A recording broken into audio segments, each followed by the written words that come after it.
Vereador suspeito de roubo de gado numa fazenda em Primavera do Leste tem prisão em flagrante convertida em prisão preventiva. Perigo na estrada. A fumaça prejudica a visibilidade e faz aumentar o risco de acidentes. E a preocupação em Cuiabá com o aumento de focos do mosquito que transmite dengue, zika e chikungunya. A partir de agora, no MT2.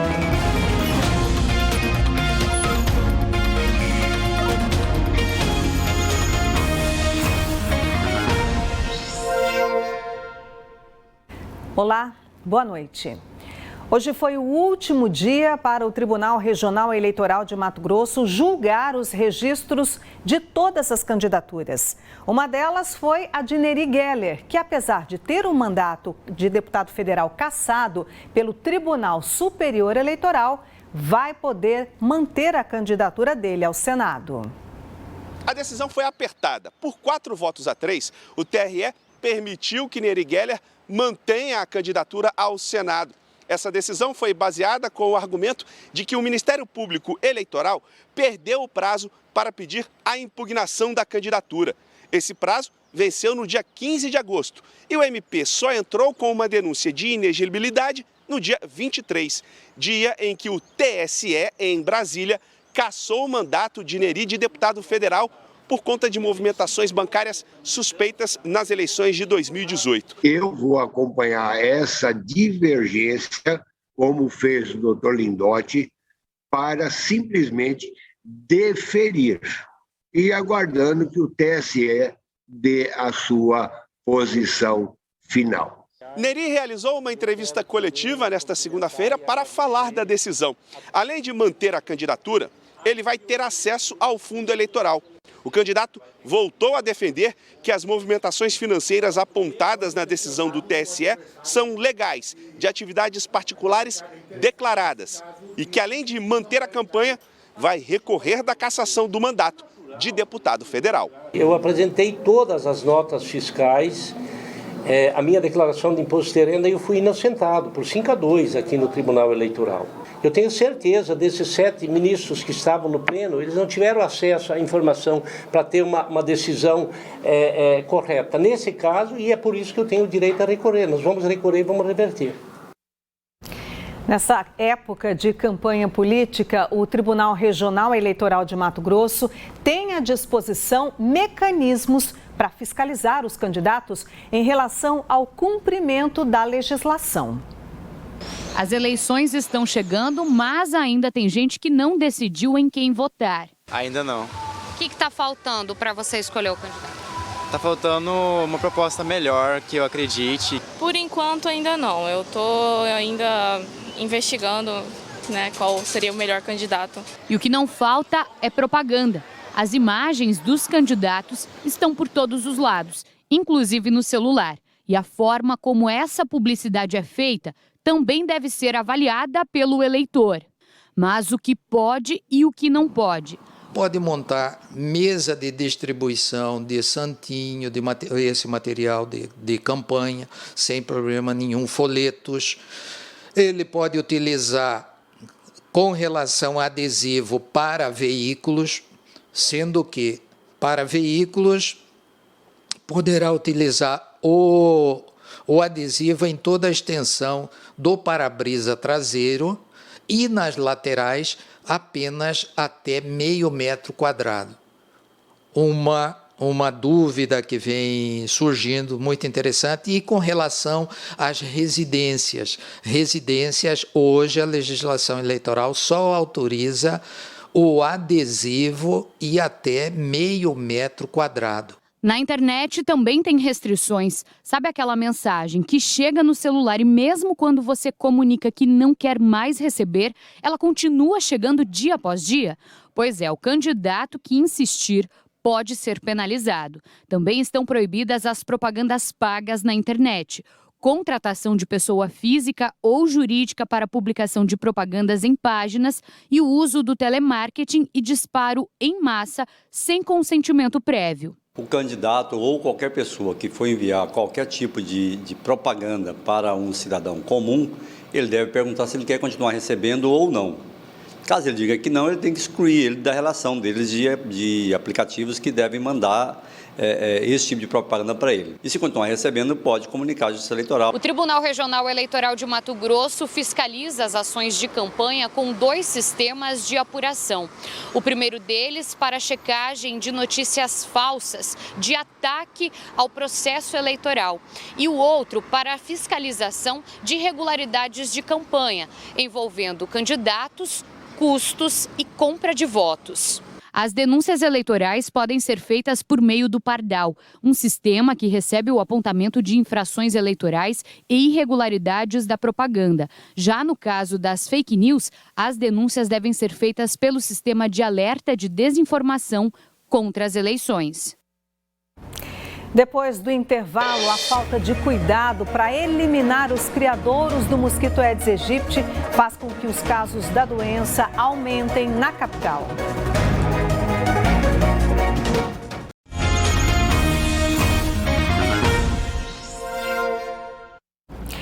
A Justiça converteu a prisão em flagrante do vereador de General Carneiro, Magnum Vinícius Rodrigues Alves de Araújo, em prisão preventiva.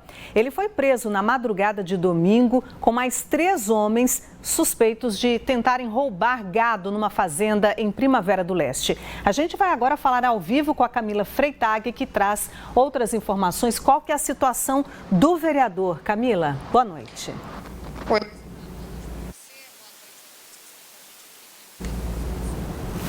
A gente está com um problema de áudio com a transmissão ao vivo da Camila. Daqui a pouquinho a gente vai tentar novamente contato com ela para ela trazer essas informações. Vamos agora então falar sobre saúde pública, primeiro com a atualização sobre a varíola dos macacos. Mato Grosso tem 38 casos confirmados de monkeypox.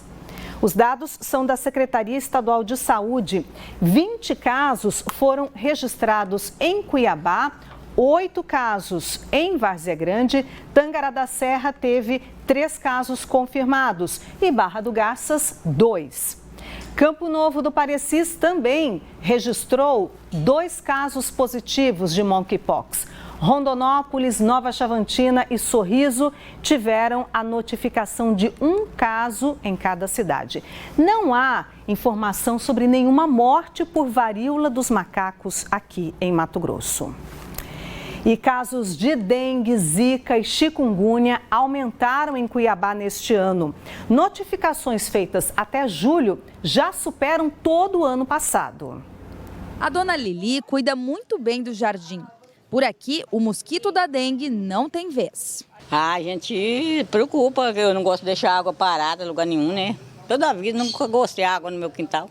Mas, em 7 meses, o número de casos de dengue, zika e chikungunya em Cuiabá superou o total de casos de 2021. De acordo com um boletim feito pela Secretaria Municipal de Saúde da capital, foram registrados 677 casos da dengue no ano passado. E até o fim de julho deste ano, foram confirmados 815 casos. O aumento foi de 20%. Em relação aos casos de zika, em todo o ano passado, foram registrados 5 casos na cidade. E até julho deste ano, foram 7 casos. Aumento de 40%. Quanto aos casos de chikungunya, foram 10 no ano passado e 15 nos primeiros 7 meses deste ano, ou seja, aumento de 50%. Foram cadastrados e analisados 238 bairros em Cuiabá pela Secretaria Municipal de Saúde. E aqui, o bairro Pedra 90 foi o que teve mais registros de casos da dengue de janeiro a julho deste ano. É um bairro que nasceu em condições desfavoráveis do ambiente, né, porque faltava o saneamento básico.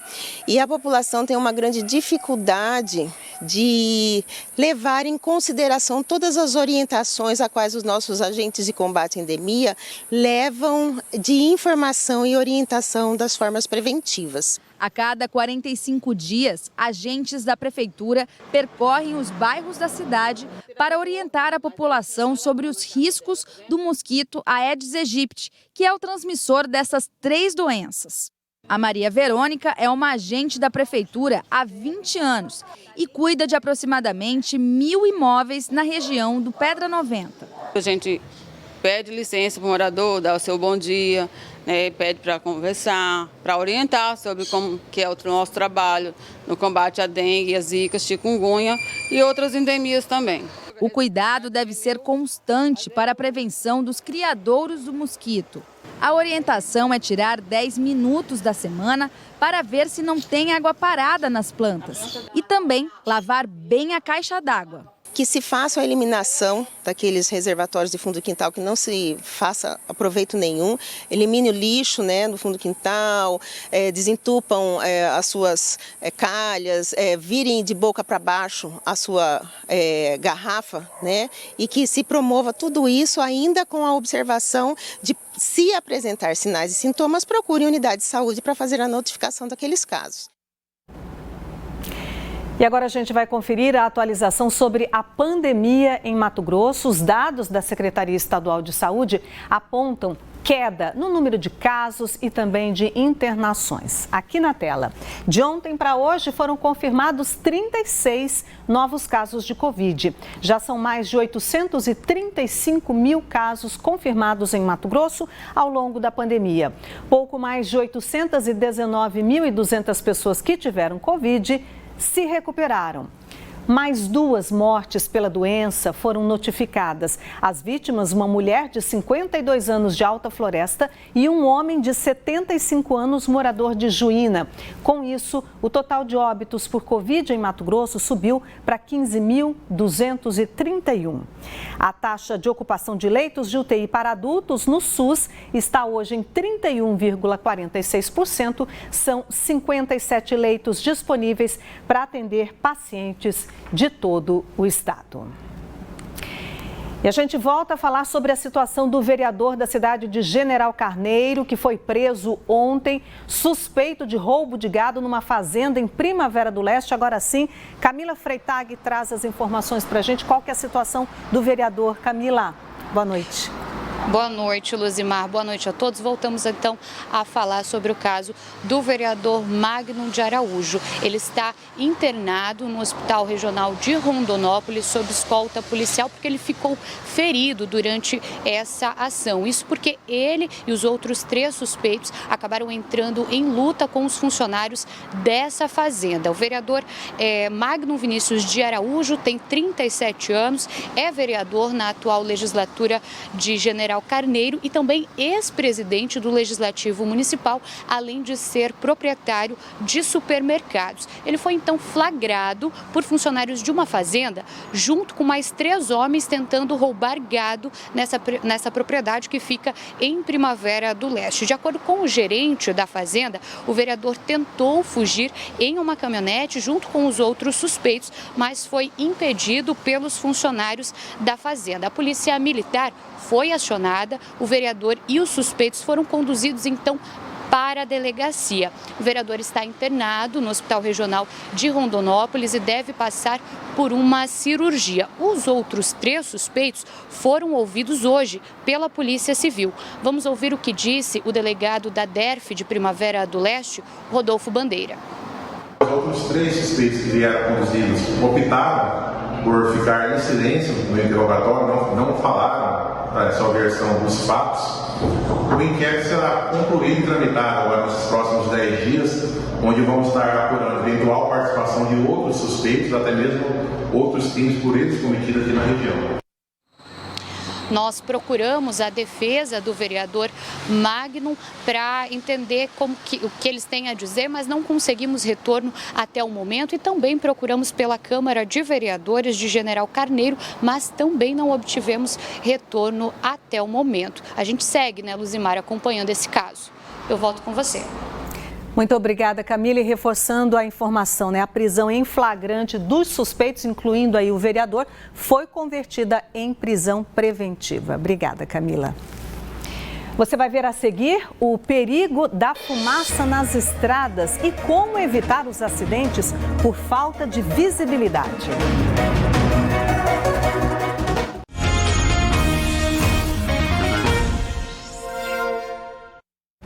Estão esgotadas as inscrições para a Corrida do Reizinho, que será realizada no dia 9 de outubro em Cuiabá.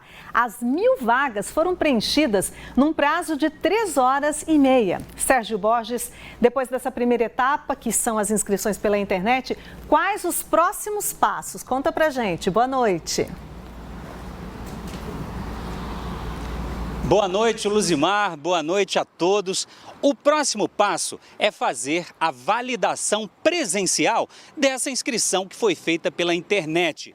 Isso deverá ser feito nos dias 21, 22 e 23 deste mês de setembro, aqui no Sesc Arsenal, que fica no bairro do Porto. O horário de atendimento nesses 3 dias será das 8 da manhã ao meio-dia e de 2 às 6 da tarde. E importante, o responsável que fez a inscrição pela internet deve ser o mesmo a comparecer aqui no dia da validação, trazendo os documentos pessoais dele e da criança. O corredor ou a corredora mirim também deve comparecer no dia da validação.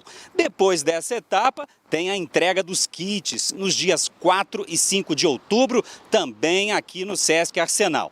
Depois de 2 anos suspensa por causa da pandemia, a Corrida do Reizinho finalmente vai ser realizada no dia 9 de outubro, um domingo, aqui mesmo no Sesc Arsenal. E vai reunir 1.000 meninos e meninas de 6 a 12 anos de idade numa festa do esporte para toda a criançada. É com você, Luzimar. Valeu, Sérgio Borges. Muito obrigada pelas informações.